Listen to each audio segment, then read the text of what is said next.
सुवर्णरजतस्रजाम् चन्द्रां हिरण्मयीं लक्ष्मीं जातवेदो ममावह तां महावह जातवेदो लक्ष्मीमनपगामिनीं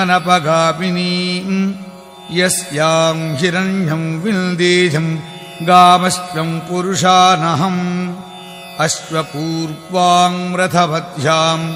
हस्तिनादप्रबोधिनीम् श्रियं देवीमुपह्वजे श्रीर्मा देवीत्युषताम् कांसोऽस्मितां हिरण्यप्राकारा मार्द्रां ज्वलन्तीं तृप्तां तर्पयन्तीं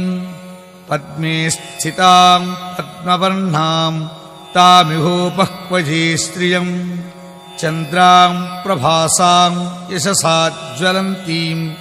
श्रियं लोके देवजुष्टामुदाराम्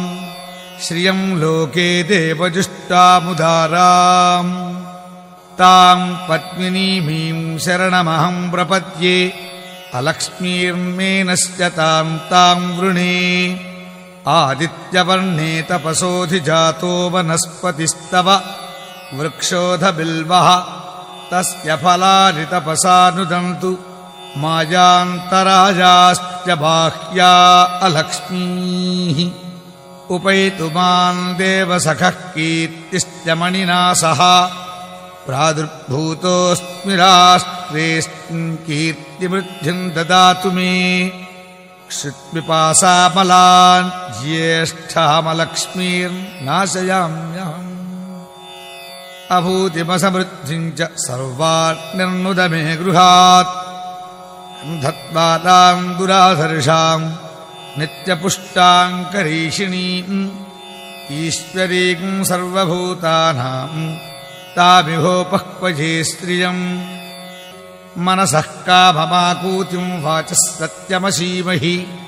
पशूनागं रूपमन्नस्य महि श्रीश्रयतां यशः कर्दमेन प्रजा भूता मयि सम्भव कर्दमा श्रियं वासय मे कुले मातरं पद्ममालिनीम् आपस्रजन्तु स्निग्धानि चिक्लीतवस मे गृहे निचदेवीं मातरं श्रियं वासय मे कुले आर्द्रां पुष्करिणीं पुष्टिं पिङ्गलां पद्ममालिनीं चन्द्रां हिरण्मयीं लक्ष्मीं जातवेदो ममावह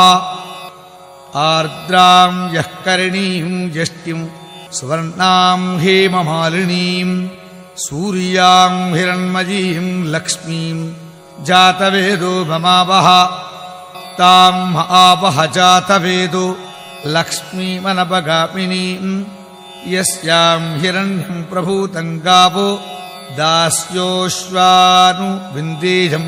पुरुषानहम् यस्युचिः प्रयतो भूत्वा जुहुजादात्यमन्वहम् श्रियः पञ्चदशर्चं च श्रीकामस्ततं जपेतु।